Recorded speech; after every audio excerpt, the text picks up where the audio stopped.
É sempre um gosto estar aqui, agradeço uma vez mais a oportunidade e relembro o propósito desta minha intervenção, que é sempre fazer pequenas clarificações de alguns aspectos da Estratégia Nacional de Educação para a Cidadania.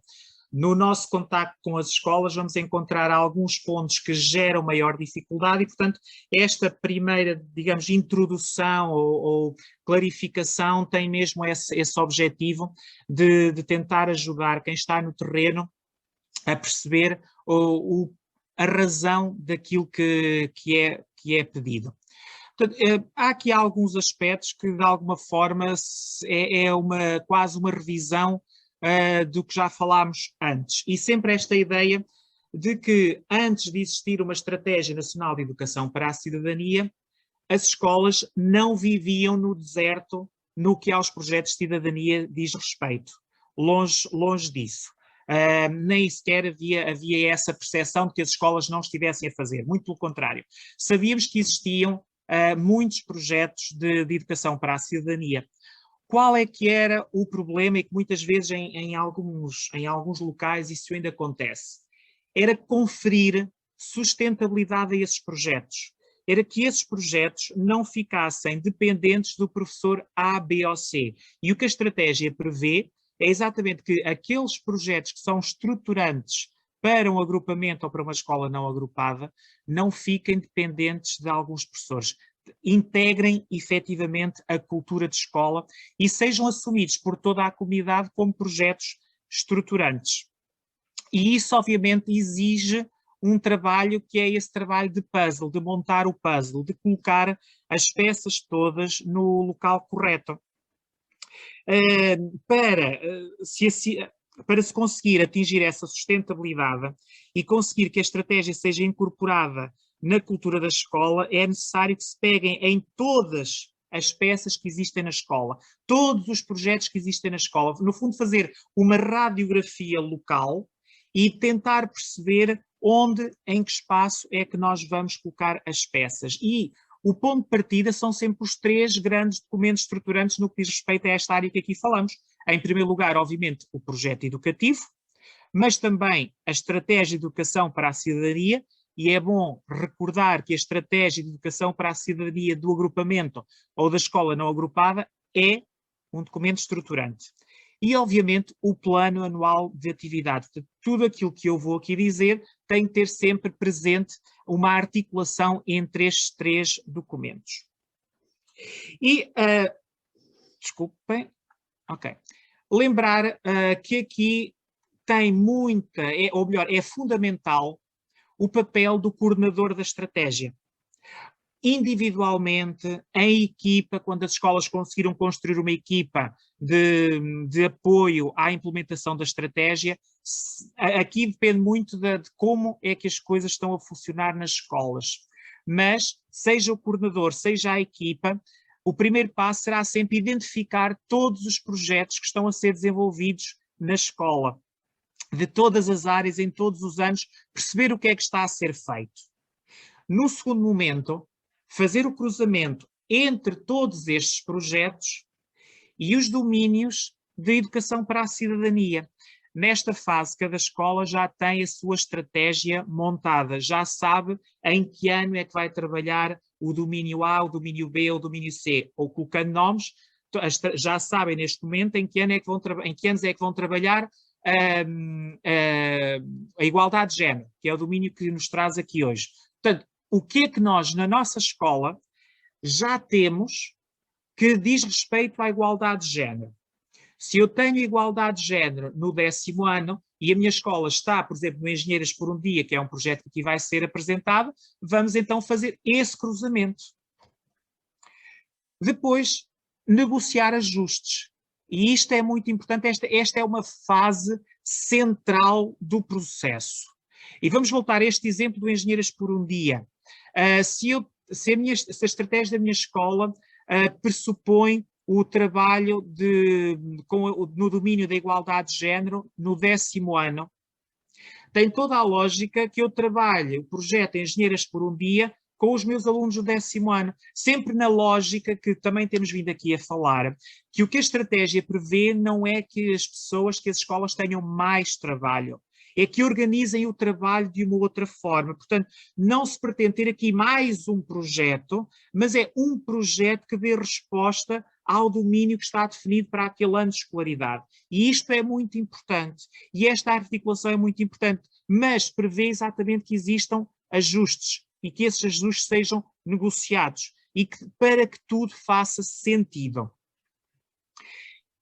E, ao mesmo tempo, também promover uma importantíssima articulação entre os docentes que lecionam Cidadania e Desenvolvimento ou que coordenam Cidadania e Desenvolvimento no secundário e quem coordena os projetos. Isto é fundamental. Se eu tenho, lá está, há um professor que coordena, desculpem eu estar a falar de Engenheiros por um Dia, mas é um projeto que eu conheço e que ainda por cima diz respeito ao domínio que aqui trabalhamos hoje. Mas se eu tenho um professor que coordena o projeto Engenheiros por um Dia na minha escola, e existem coordenadores de Cidadania e Desenvolvimento no 10º A, no 10º B, no 10º C, tem que existir um trabalho de articulação entre ambos, uma vez mais, para que tudo faça sentido e para que não existam, para que não se sobrecarreguem. E depois, nunca é demais relembrar também, e isto também cabe ao coordenador ou à equipa de coordenação, a necessidade de fomentar as parcerias. Quem está no terreno a trabalhar com os alunos e com as alunas não se consegue ser especialista em 17 domínios. Mas ali ao nosso lado, na porta ao lado, a 2 ou 3 quilómetros da nossa escola, existem especialistas, existem as associações na comunidade local que podem trabalhar em colaboração connosco. E é muito importante fazer esse trabalho de articulação com os parceiros, com os potenciais parceiros, de forma a que tudo aquilo que nós fazemos tenha sentido, esteja bem articulado, seja claro para os alunos e para as alunas e que nada disto seja uma sobrecarga, porque não é isso que se pretende. Pretende-se criar momentos de aprendizagem, obviamente, mas ao mesmo tempo que sejam momentos que os alunos e as alunas apreciem, que descubram, que sejam atores centrais nesse processo. Vou dar mais 2 exemplos práticos. Vamos imaginar que na minha escola, agora vou sair um bocadinho dos domínios 2, do domínio de hoje, na minha escola que a estratégia pressupõe a abordagem da sexualidade no 8º ano. Eu, na minha escola, também já tenho o projeto de educação sexual. Então, no 8º ano, vamos ter o domínio da sexualidade, da cidadania, a trabalhar de costas voltadas para o projeto de educação sexual? Não, isso não tem lógica. Portanto, tem que trabalhar em conjunto num projeto comum. Sim, a ideia é essa, é o tal juntar as peças num só puzzle. Um outro exemplo agora do 2º ciclo, e isto é sempre, de alguma forma, tudo isto é um pouco, vamos lá ver, não é concretizável, porque cada escola é uma escola, mas vamos imaginar que uma escola tem, no 6º ano, o domínio do risco, e que na minha escola também se faz o exercício da terra treme, salvo erro, é em novembro. Então tem lógica que seja o 6º ano que elabora um projeto sobre a terra treme e depois sejam eles a sensibilizar os colegas para a atividade desse dia. E era isto que eu dizia quando falo em colocar as peças no sítio. Não é sobrecarregar, não é duplicar tarefas, não é duplicar trabalho, mas é fazer com que todo o trabalho esteja articulado e que faça sentido. Gostaria só de deixar alguns alertas muito importantes. Um projeto, porque a cidadania deve ser, segundo o ponto 15º do Decreto-Lei 55, operacionalizada em metodologia trabalho-projeto. Um projeto é mais do que uma palestra. Uma palestra é muito importante, mas deve fazer parte de um projeto alargado. E, portanto, é necessário que todas as atividades, palestras ou outras, sejam contextualizadas. Deve existir um antes, um durante e um após. Não deve existir apenas uma tarefa que fica ali, cai ali um bocadinho, desculpe a expressão, cai ali um bocadinho em paraquedas e que depois não gera qualquer impacto. Porque todas estas ações visam exatamente isso, visam promover a mudança, porque houve uma análise de necessidades que identificou problemas, desafios na comunidade, portanto, visam uma mudança, visam criar impacto.